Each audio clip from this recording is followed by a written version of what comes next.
Assalamualaikum dan salam sejahtera saudara. Anda bersama saya Nurul Alis, Aidil Akhbar untuk berita tengah hari.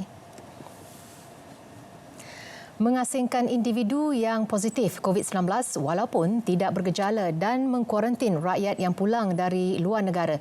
Itu dua pendekatan penting yang dilaksanakan Kementerian Kesihatan Malaysia dan dilihat berjaya mengawal penularan COVID-19 di dalam negara.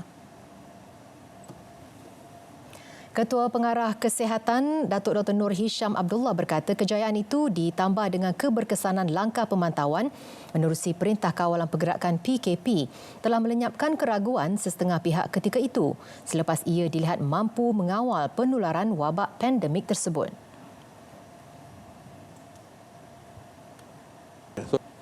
Satu lagi pendekatan unik negara adalah dengan mengambil tindakan memastikan semua rakyat yang pulang dari luar negara dikuarantin wajib selama 14 hari.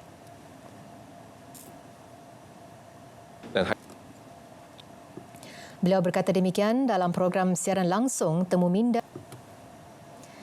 Datuk Dr. Nur Hisham turut menghargai kepercayaan Perdana Menteri Tan Sri Muhyiddin Yassin kerana menerima nasihat Kementerian Kesihatan selain memberi kepercayaan kepada penjawat awam sebelum membuat keputusan menguatkuasakan Akta Pencegahan dan Pengawalan Penyakit Berjangkit 1988 Akta 342 menerusi pelaksanaan Perintah Kawalan Pergerakan PKP. Ujar beliau, pelaksanaan PKP pertama hingga ketiga berjaya menangkis jangkaan nota penyelidikan JP Morgan yang meramalkan Malaysia akan mencapai kemuncak jangkitan mencecah 6,300 kes pada pertengahan April lalu. Sebaliknya, negara berjaya melandaikan lengkuk kes positif. Saudara, pemeriksaan suhu badan di sekolah dan makan di dalam kelas pada waktu rehat antara norma baharu yang bakal diamalkan pelajar apabila sekolah dibuka kelak. Menteri Pendidikan Dr. Muhammad Razzi Majidin berkata garis panduan itu menetapkan pemeriksaan suhu badan dilakukan oleh guru setibanya pelajar di pintu pagar sekolah. Sekiranya mereka bergejala, tindakan selanjutnya akan diambil. Menurut beliau, setiap sekolah perlu mempunyai bilik isolasi atau pengasingan supaya jika pelajar menunjukkan sebarang gejala, maka mereka akan dibawa ke bilik tersebut. Pihak sekolah pula selain menghubungi ibu bapa, juga akan berhubung dengan pusat kesihatan berdekatan untuk tindakan selanjutnya. Kebiasaan baharu itu antara kandungan dalam garis panduan pengurusan pembukaan semula Sekolah Kementerian Pendidikan yang mula diedarkan kepada sekolah dan dimuat naik di laman sesawang kementerian itu. Garis panduan setebal 34 muka surat itu dihasilkan secara terperinci dan menyeluruh bersama Kementerian Kesihatan dan Majlis Keselamatan Negara MKN. Jelas Dr. Muhammad Razzi, ibu bapa tidak perlu bimbang mengenai aspek penjarakan sosial ketika anak mereka di kantin memandangkan waktu rehat dijalankan secara berperingkat dan semua pelajar perlu makan di dalam kelas masing-masing. Pelajar perlu membeli makanan berbungkus dan mereka akan beratur mengikut garisan yang ditetapkan dengan jarak 1 meter antara satu sama lain sebelum pulang ke kelas masing-masing untuk makan. Garis panduan sama bagi pelajar tinggal di asrama turut disediakan iaitu katil mereka dijarakkan 1 meter, malah dewan makan yang disediakan turut meniti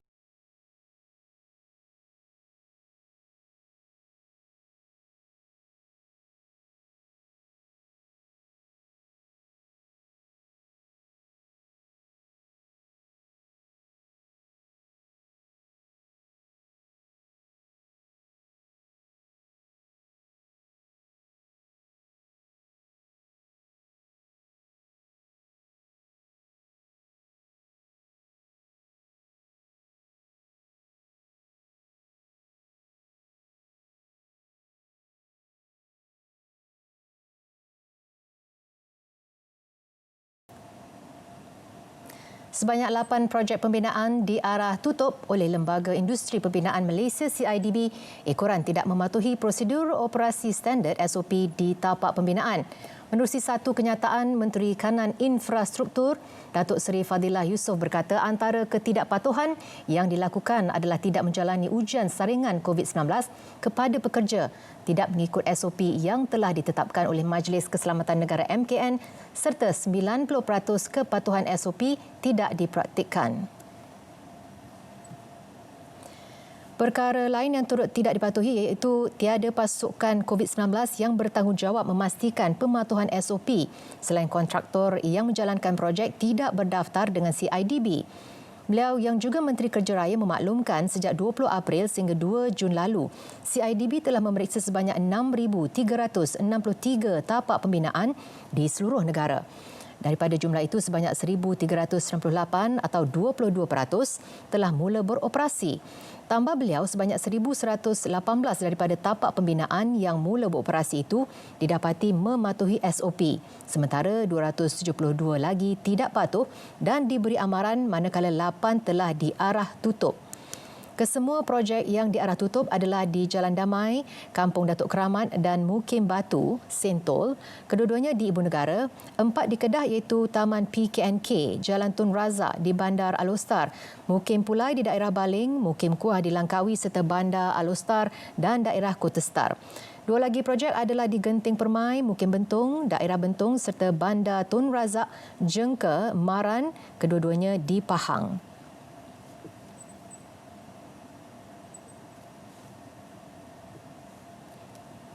Saudara, Melaka, Kuala Terengganu dan Seremban diiktiraf sebagai antara 10 bandar paling bahagia di Malaysia Mac lalu. Turut tersenarai Bentong, Kuantan, Jasin, Kulai, Taiping, Jeli dan Yan. Bandar-bandar ini dipilih melalui kajian Indeks Kebahagiaan Malaysia 2019 yang dijalankan Plan Malaysia, Jabatan Perancangan Bandar dan Desa. Ketua Pengarah Plan Malaysia, Datuk Muhammad Anwar Maidin berkata kajian Indeks Kebahagiaan Malaysia 2019 telah merekodkan tahap kebahagiaan negara secara keseluruhan berada pada paras bahagia dengan pencapaian 80.4%. Pengukuran Indeks Kebahagiaan di Malaysia dijalankan melalui program Jaringan Penunjuk Mampan Bandar Luar Bandar Malaysia atau Murni Nets. Indeks kebahagiaan merupakan satu daripada indikator dalam Murni Nets yang dinilai melalui borang soal selidik kepada penduduk yang merangkumi 14 aspek utama. Antaranya tahap kehidupan dan kesihatan, keselamatan kawasan kediaman dan kemudahan awam, infrastruktur asas, kebahagiaan bersama keluarga dan saudara mara serta keseronokan bekerja.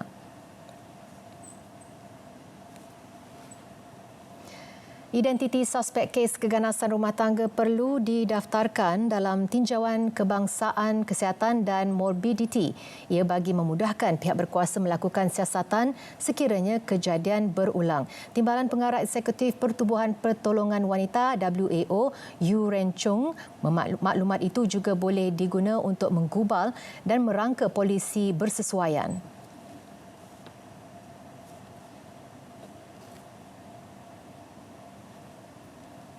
Dan kalau kita berbuat demikian, kita boleh mendapatkan satu kefahaman tentang keganasan rumah tangga secara bird's eye view dari tahun ke setahun. Dan dengan itu kita boleh merangka polisi keganasan rumah tangga dengan lebih efektif dan baik lagi. Turut senada dengan Rencung ialah pakar psikologi Universiti Malaya Profesor Datin Dr. Mariani Mat Noor. Tinjauan kebangsaan, kesihatan dan mobiliti merupakan tinjauan yang melibatkan indikator dan juga keperluan penjagaan penduduk. Dan bila kita sebut tentang penduduk ini, sudah pastinya dia juga termasuk seisi keluarga rumah tangga. Kalau kita lihat akhir-akhir ini banyak berlaku keganasan rumah tangga. Baru-baru ini, sebuah badan bukan kerajaan NGO menyatakan kebimbangan mengenai peningkatan kes keganasan rumah tangga. NGO tersebut menggesa pihak berwajib mengambil tindakan segera termasuklah menyediakan daftar nama suspek terlibat. Saudara, hari ini merupakan hari ulang tahun kelahiran Tengku Permaisuri Selangor, Tengku Permaisuri Nur Rashikin. Menerusi perkongsian gambar di laman sosial Selangor Royal Official, baginda mengenakan perhiasan mahkota yang pernah dipakai Ninda kepada Sultan Selangor, Sultan Sharafuddin Idris Shah yang Maha Mulia almarhum Tengku Ampuan Raja Jemaah. Perkongsian tersebut syarat dengan nilai sentimental tersendiri buat keluarga diraja Selangor dan menyerlahkan pesona Tengku Permaisuri Nur Rashikin. 4 tahun bergelar Permaisuri Selangor, penampilan baginda ketika berada di khalayak sering mencuri perhatian. Merafak sembah tahniah dan ucap selamat bersempena ulang tahun hari kelahiran yang ke-49 Duli Yang Maha Mulia Engku Permaisuri Selangor, Tengku Permaisuri Nor Ashikin.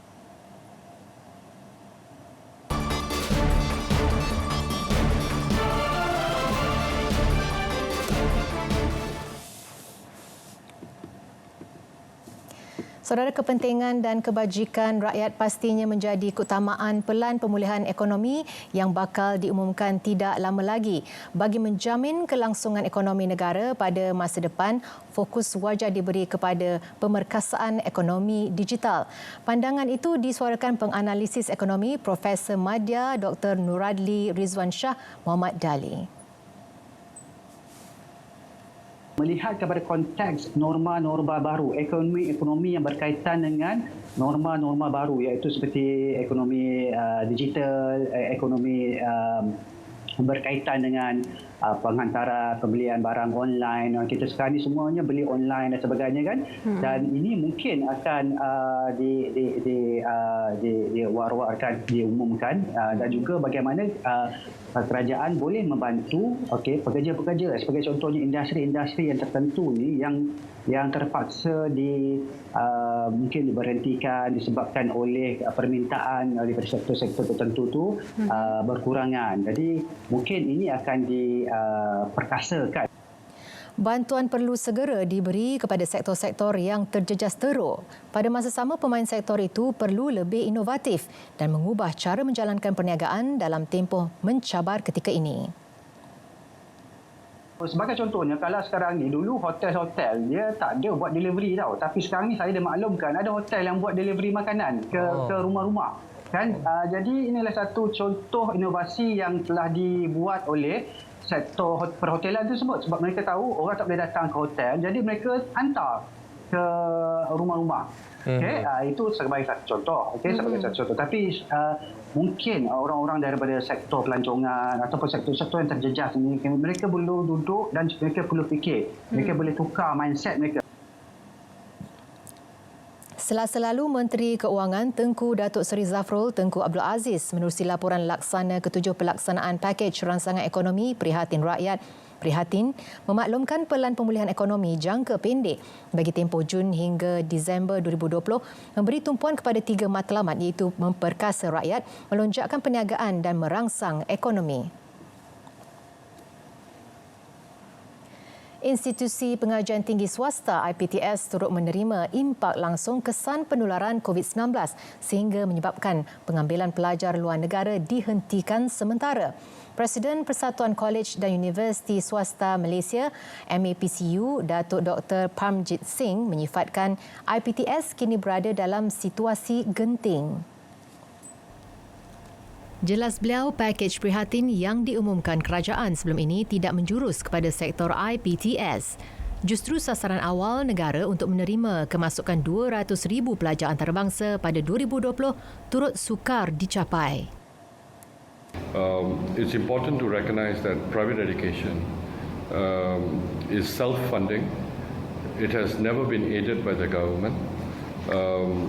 And it was never considered under the stimulus packages. Very moment for the next 5 to 6 months, this industry needs a boost. And it needs a boost to be able to operate and to bring the students back, particularly international students. Satunya, of course, kekurangan pelajar. Dari segi IPTS pula, kita berharap agar kerajaan dapat membantu dari segi aliran tunai. Ini disebabkan pada waktu ini dan, of course, kita tidak dapat menafikan bahawa ini adalah merupakan cabaran baru. Cabaran baru ini memerlukan satu pembelanjaan yang agak besar. Currently, at the university, we have about 50% of our students coming from more than 80 different countries. We have a population of slightly more than 7,000 students, so about 3,500 students are from other countries. So we would like EMGS, especially EMGS, to introduce a comprehensive stimulus package to attract international students. As soon as travel restrictions are lifted, which could include the revamp of EMGS. Tengku Datuk Seri Zafrul mengakui industri pendidikan tinggi yang menyumbang 35 bilion ringgit kepada ekonomi negara berdepan cabaran besar ekoran kekangan menarik kemasukan pelajar asing. Bebanan impak COVID-19 yang menjejaskan pelbagai sektor turut dirasai pemaju hartanah apabila pembeli tidak berminat melakukan pelaburan berikutan kebimbangan situasi ekonomi semasa. Sejak beberapa bulan lalu, pemaju terpaksa menanggung risiko dan berdepan situasi sukar ini. Sehubungan itu, Persatuan Pemaju Hartanah dan Perumahan Malaysia REHDA menyarankan kerajaan supaya menggiatkan usaha menarik pelaburan dari luar negara. Kerajaan juga disaran mempertimbang pengurangan kos pemaju dan pembeli meliputi pengecualian cukai stem. Kita telah minta untuk kerajaan untuk remove atau tidak terpakai loan to value cap untuk pemilikan rumah ketiga. Pada masa ini, kalau beli rumah ketiga, maksimum pinjaman yang boleh dapat hanya 70%. Jadi kita minta supaya ini dimansuhkan sebab loan to value cap 70% ini dipakai pada tahun 2010 semasa pasaran hartanah sangat hangat. Jadi sebagai cooling measure pada masa itu, kerajaan telah memakai instrumen ini untuk mengurangkan spekulasi hartanah. Inisiatif yang sedang diambil REHDA ialah dengan memasarkan projek-projek perumahan melalui saluran dalam talian bagi menarik minat pembeli sekaligus mengelak pemaju terus mengalami kerugian. Meski pasaran hartanah masih lembap berikutan situasi ketidaktentuan ekonomi global, REHDA positif yang pasaran hartanah negara akan kembali pulih tahun depan. Justru hasrat kerajaan mengumumkan pelan pemulihan ekonomi menjadi langkah terbaik dalam masa terdekat. Jumaat lalu, Datuk Seri Tengku Zafrul turut mengadakan pertemuan dengan wakil penggiat industri kreatif. Ini memandangkan industri berkenaan juga menjadi antara sektor yang terjejas akibat penularan COVID-19. Menurut pengarah urusan Lasco Park Production, Burhanuddin Matrazi, industri animasi khususnya memerlukan projek dalam bentuk prasarana mega seperti yang terdapat di luar negara untuk terus menjana ekonomi negara. Untuk industri animasi ini terus hidup, kita memerlukan suatu projek mega yang boleh menarik mereka untuk terus hidup sehingga mereka mampu untuk bergerak sendiri. Dan peminat kita begitu besar, terutamanya di Indonesia yang penduduknya hampir 270 juta orang. Dan melalui Disney Channel Asia, UPIP ini telah ditayangkan di seluruh Asia Tenggara. Bagi pengasas dan ketua pegawai eksekutif KRU Studios, Datuk Norman Abdul Halim pula, kerajaan wajar mempertimbang inisiatif baharu bagi membantu kelangsungan industri berkenaan untuk jangka masa panjang. Apa yang kita harapkan adalah lebih kepada pelan tindakan yang jangka pendek pasca PKP dan PKPB ini, di mana kita boleh bekerja semula dan bagaimana menggerakkan ekonomi dan memacu semula perkembangan industri kreatif. Dalam untuk pelan jangka panjang pula, pastinya kita harapkan satu package yang menarik dalam persediaan RMK 12, Rancangan Malaysia ke-12. Beliau turut menasihati penggiat industri kreatif supaya turut mencari alternatif sendiri menjana pendapatan sekaligus memberi harapan baharu kepada industri berkenaan. Usahawan yang terjejas pendapatan akibat COVID-19 digesa memohon bantuan di bawah program subsidi upah Pertubuhan Keselamatan Sosial Perkeso. Peruntukan 40 juta ringgit disediakan bagi membantu usahawan terjejas di Terengganu. Exco Kerajaan Negeri Muhammad Nur Huzaini A. Rahman berkata setakat ini 1.3 juta ringgit bantuan telah diluluskan. Ia melibatkan 78 usahawan daripada 200 permohonan. Angka itu sangat sedikit berbanding keseluruhan 3,000 usahawan di negeri ini.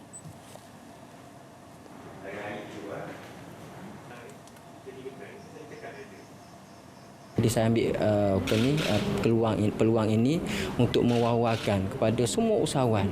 Jangan kita kira dia dah mencarum dengan perkeso ke tidak, dia dah jadi ahli YPU ke tidak.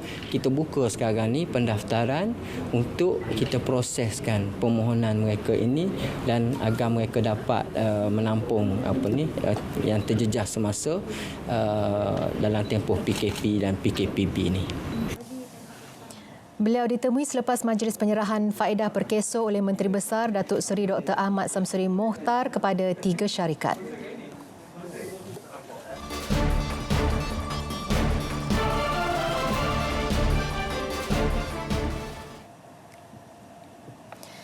Saudara, sekurang-kurangnya 3 orang maut di Mumbai, India akibat taufan Nisarga. Bandar itu dibadai ribut pertama dalam tempoh 70 tahun. Sebelum Nisarga membadai, 100,000 penduduk telah dipindahkan termasuk pesakit COVID-19 dari kawasan terdedah banjir di Maharashtra dan Gujarat. Ribut memusnahkan bumbung beberapa bangunan. Bagaimanapun, Mumbai masih belum terjejas dan beroperasi seperti biasa. Ribut turut melanda berhampiran pekan Alibag, kira-kira 100 km dari selatan Mumbai. Taufan Nisarga membawa bersama hujan lebat dan angin kencang dengan kelajuan mencecah sehingga 110 km sejam.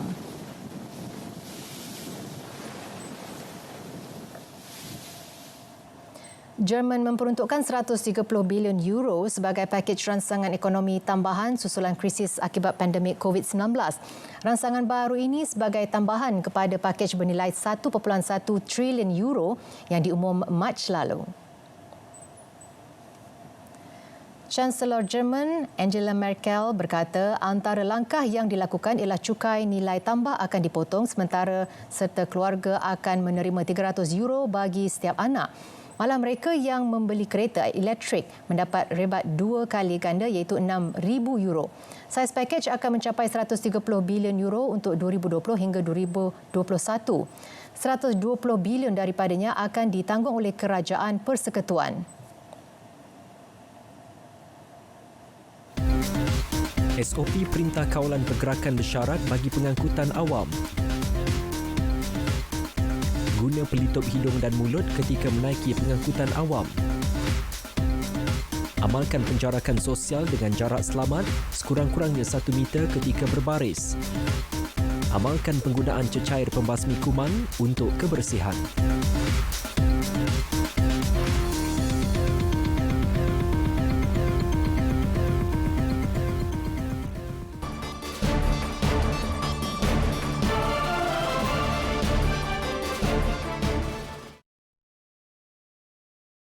Berita Sukan, Konfederasi Hoki Malaysia KHM menyambut baik pengumuman Persekutuan Hoki Antarabangsa FIH yang menambah kuota kelayakan automatik ke Piala Dunia 2022-23 menerusi kejohanan-kejohanan benua.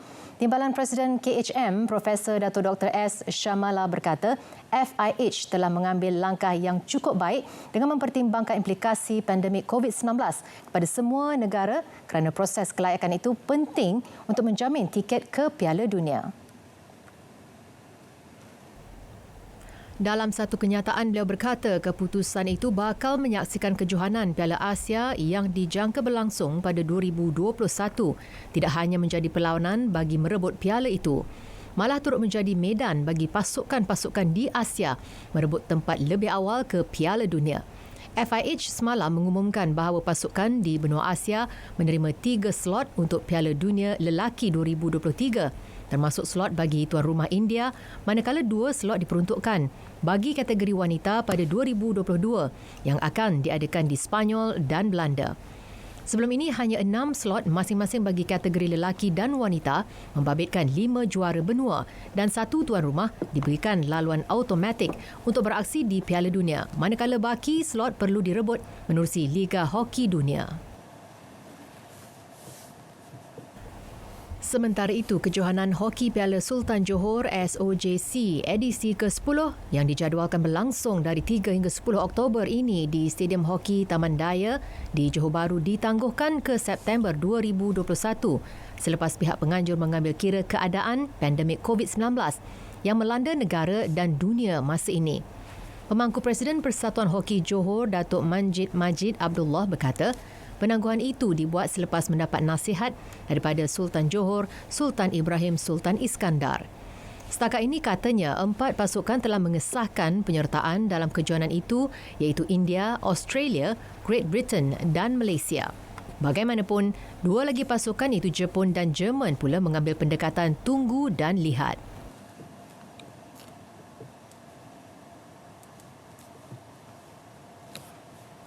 Saudara, laporan tadi mengakhiri berita tengah hari untuk hari ini, Khamis 4 Jun 2020. Terus amalkan kawalan kendiri, biasakan dengan gaya hidup norma baharu dan kekal patuh dengan perintah kawalan pergerakan bersyarat. Saya Nurul Alis, ID Akhbar. Teruskan bersama kami di TV1 RTM. Assalamualaikum dan salam hormat.